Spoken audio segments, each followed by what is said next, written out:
नमस्कार दोस्तों, आइए जानते हैं हरियाणा की 100% सही 25 बड़ी खबरों को फटाफट अंदाज में। लेकिन उससे पहले वीडियो को एक छोटा सा लाइक जरूर करें।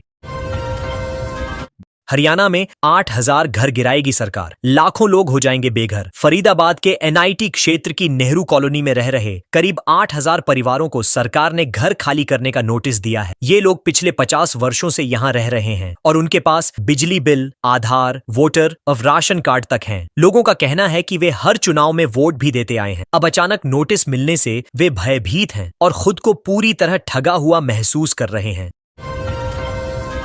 हरियाणा में किसानों को राहत, 3 जुलाई तक बढ़ी इस फसल की खरीद अवधि। हरियाणा सरकार ने सूरजमुखी फसल खरीद की तारीख आज 3 जुलाई तक बढ़ाकर किसानों को बड़ी राहत दी है। जिन किसानों की फसल जून की बारिश के कारण कटाई में देरी से तैयार हुई थी, अब वे मंडियों तक समय पर पहुंच पाएंगे। सरकार का यह फैसला उन किसानों के लिए संजीवनी साबित होगा जिन्हें मंडियों में फसल बेचने में परेशानी हो रही थी। कृषि विभाग ने इसे किसानों के हित में बताया है।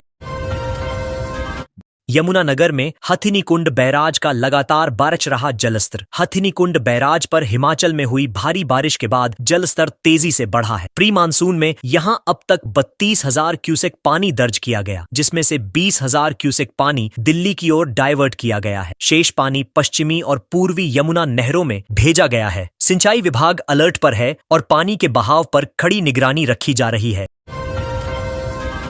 कैंटोनमेंट बोर्ड कर्मियों पर पथराव 22 एकड़ जमीन खाली करवाने पहुंचे थे। अंबाला छावनी के तोपखाना परेड इलाके में कैंटोनमेंट बोर्ड की 22 एकड़ जमीन खाली करवाने पहुंचे कर्मचारियों पर स्थानीय लोगों ने पथराव कर दिया। बोर्ड की टीम को जान बचाकर भागना पड़ा। बाद में पुलिस ने मौके पर पहुंचकर हालात संभाले और भीड़ को तितर बितर किया। गनीमत रही कि इस घटना में किसी को गंभीर चोट नहीं लगी। मामले की जांच की जा रही है।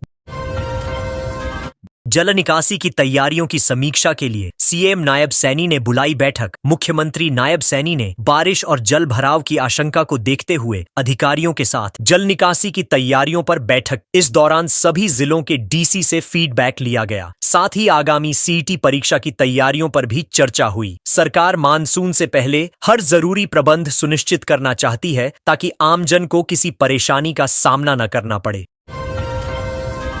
जमीन से अवैध टायर पर पानी निकाल रही 40 कंपनियां होंगी बंद। हरियाणा में 40 कंपनियां ट्यूबवेल लगाकर बिना अनुमति भूजल का दोहन कर रही थीं। जांच में ये कंपनियां दोषी पाई गई हैं और अब इन्हें बंद किया जाएगा। जल संसाधन विभाग ने इस पर सख्त रुख अपनाते हुए सभी संबंधित विभागों को कार्रवाई के आदेश दे दिए हैं। भूजल स्तर को गिरने से रोकने के लिए सरकार ने यह कदम उठाया है। हिसार एचएयू छात्र आंदोलन खत्म, सुरक्षा अधिकारी सस्पेंड। एचएयू हिसार में छात्रों का 22 दिन पुराना आंदोलन मंगलवार रात खत्म हो गया। मांगों पर सहमति के बाद मुख्य सुरक्षा अधिकारी सुखबीर सिंह को सस्पेंड कर दिया गया और डीन पीजीएस केडी शर्मा को पद से हटाया गया है। साथ ही एक जांच कमेटी गठित की गई है। हालांकि कुलपति को छुट्टी पर भेजने पर कोई निर्णय नहीं हुआ है। भिवानी में पुलिस की सख्ती, ट्रैफिक नियमों का उल्लंघन करने वालों पर बड़ी कार्रवाई। भिवानी पुलिस ने जनवरी से जून तक ट्रैफिक नियम तोड़ने वालों के खिलाफ सख्त कार्रवाई करते हुए 28,926 चालान किए हैं। इसमें सबसे ज्यादा 8,292 चालान बिना हेलमेट के बाइक चलाने पर किए गए। पुलिस लगातार ट्रैफिक नियमों को लेकर अभियान चला रही है ताकि सड़क हादसों में कमी लाई जा सके। महंगाई का झटका, हरियाणा में बीपीएल परिवारों नहीं मिलेगा सस्ता सरसों का तेल। हरियाणा में बीपीएल परिवारों को मिलने वाला 40 रुपये वाला 2 लीटर सरसों का तेल अब 100 रुपये में मिलेगा। खाद्य आपूर्ति विभाग ने कीमतों में 150% तक की बढ़ोतरी की है, जो जुलाई से लागू होगी। सभी जिलों को इस संबंध में पत्र जारी कर दिया गया है। इससे गरीब परिवारों की रसोई पर बड़ा असर पड़ने वाला है। करोड़ रुपए का मिलेगा पुरस्कार, पीएम सूर्य घर मुफ्त बिजली योजना के तहत चुना जाएगा। एक गांव प्रधानमंत्री सूर्य घर मुफ्त बिजली योजना के तहत हर जिले से एक गांव को मॉडल सोलर विलेज पुरस्कार के लिए चुना जाएगा। जिस गांव में सौर ऊर्जा का सर्वाधिक उपयोग होगा उसे 1 करोड़ रुपए की पुरस्कार राशि दी जाएगी। रेवाड़ी जिले के 14 गांव इस प्रतियोगिता में शामिल किए गए हैं। इसका उद्देश्य ग्रामीण क्षेत्रों में सौर ऊर्जा को बढ़ावा देना और बिजली पर निर्भरता कम करना है। चयनित गांवों की निगरानी और मूल्यांकन जल्द शुरू होगा। चीफ फायर ऑफिसर पद से वंचित रहे पूर्व अधिकारी को 2 लाख मुआवजा देने का आदेश। पंजाब एवं हरियाणा हाई कोर्ट ने हरियाणा सरकार को आदेश दिया है कि पूर्व फायर अधिकारी इलाम सिंह चौहान को 2 लाख रुपये का मुआवजा दिया जाए। उन्हें सिर्फ इसलिए चीफ फायर ऑफिसर के पद से वंचित कर दिया गया था क्योंकि उनके पास साइंस में डिग्री नहीं थी, जबकि यह केवल वांछनीय थी, अनिवार्य नहीं। कोर्ट ने इसे अन्यायपूर्ण ठहराया और कहा कि चौहान के साथ भेदभाव हुआ है। पीएम आवास योजना की किस्त का इंतजार, अधूरे पड़े घरों का कैसे होगा निर्माण। सोनीपत के करेवड़ी गांव में ग्रामीणों ने प्रधानमंत्री आवास योजना की दूसरी किस्त जारी न होने पर विरोध प्रदर्शन किया। जिला पार्षद संजय बड़वासनी के साथ एसडीसी कार्यालय पहुंचे लोगों ने बताया कि पहली किस्त 3 महीने पहले मिली थी, जिससे निर्माण शुरू हुआ, लेकिन अब तक दूसरी किस्त नहीं मिली, जिससे अधूरे मकान फंसे हुए हैं। ग्रामीणों ने मांग की कि सरकार जल्द पैसे जारी करे ताकि गरीब परिवारों के घर पूरे हो सकें। मायके आई युवती अचानक हो गई लापता। लुधियाना के युवक पर भगा ले जाने का आरोप। 25 वर्षीय युवती मायके में रह रही थी और अचानक सुबह 4 बजे घर से गायब हो गई। परिजनों ने लुधियाना निवासी हरप्रीत पर उसे बहला फुसलाकर भगाने का आरोप लगाया है। युवती के पिता ने बताया कि बेटी का विवाह संबंधी विवाद चल रहा था, इसलिए वह मायके आई थी। परिजन ने काफी तलाश की, लेकिन सुराग नहीं मिला। पुलिस ने मामला दर्ज कर जांच शुरू कर दी है। एमपी इकरा हसन की एआई ऐप से फर्जी वीडियो बनाकर किया वायरल। सपा सांसद इकरा हसन की फर्जी अश्लील वीडियो बनाकर नूंह जिले के 2 युवकों ने सोशल मीडिया पर वायरल कर दी। वीडियो एआई ऐप से तैयार की गई थी। जब जानकारी सांसद को मिली तो उन्होंने कांग्रेस महिला जिला अध्यक्ष रजिया बानो से बात की। रजिया ने युवकों को पंचायत में बुलवाया, जहां उन्होंने माफी मांगी और दोबारा ऐसी गलती न करने की कसम खाई। इसका वीडियो भी सोशल मीडिया पर वायरल हो गया है।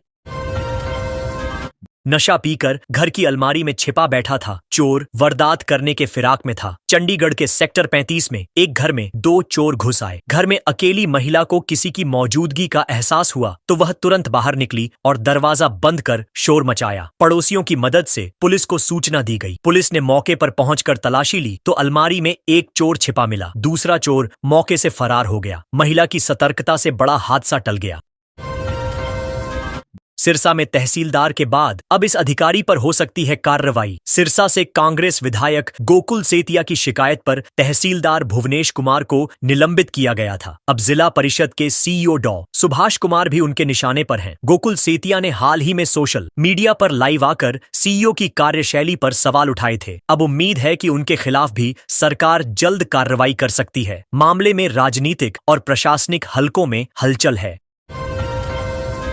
दिल्ली की सीएम अपने पैतृक गांव में मनाएंगी ये खास दिन। दिल्ली की मुख्यमंत्री रेखा गुप्ता 19 जुलाई को अपना 51वां जन्मदिन अपने पैतृक गांव नंदगढ़ जींद में मनाएंगी। इस अवसर पर कार्यक्रम आयोजित होगा जिसमें हरियाणा के मुख्यमंत्री नायब सिंह सैनी और भाजपा प्रदेश अध्यक्ष मोहन लाल बड़ौली समेत कई नेता शामिल होंगे। जुलाना विधानसभा क्षेत्र के पूर्व प्रत्याशी कैप्टन योगेश बैरागी ने बताया कि इसी दिन क्षेत्र में एक विकास रैली भी आयोजित की जाएगी।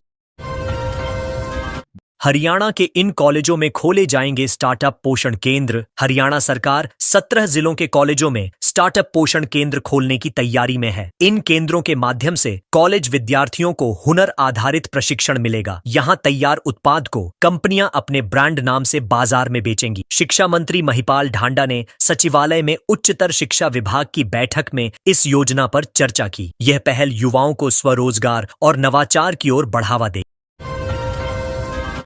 नीलम चौक पर एक बार फिर नेहरू प्रतिमा का अपमान। फरीदाबाद के नीलम चौक पर देश के पहले प्रधानमंत्री पंडित नेहरू की प्रतिमा पर दोबारा शरारती तत्वों ने स्प्रे पेंट डालकर अपमान किया है। इससे कांग्रेस नेताओं और स्थानीय लोगों में रोष है। मई माह में भी ऐसी घटना हो चुकी है। लोगों ने पुलिस से सख्त कार्रवाई की मांग की, लेकिन अभी तक किसी आरोपी की पहचान नहीं हुई है। लगातार हो रही घटनाओं से जनता नाराज और प्रशासन पर सवाल खड़े हो रहे हैं।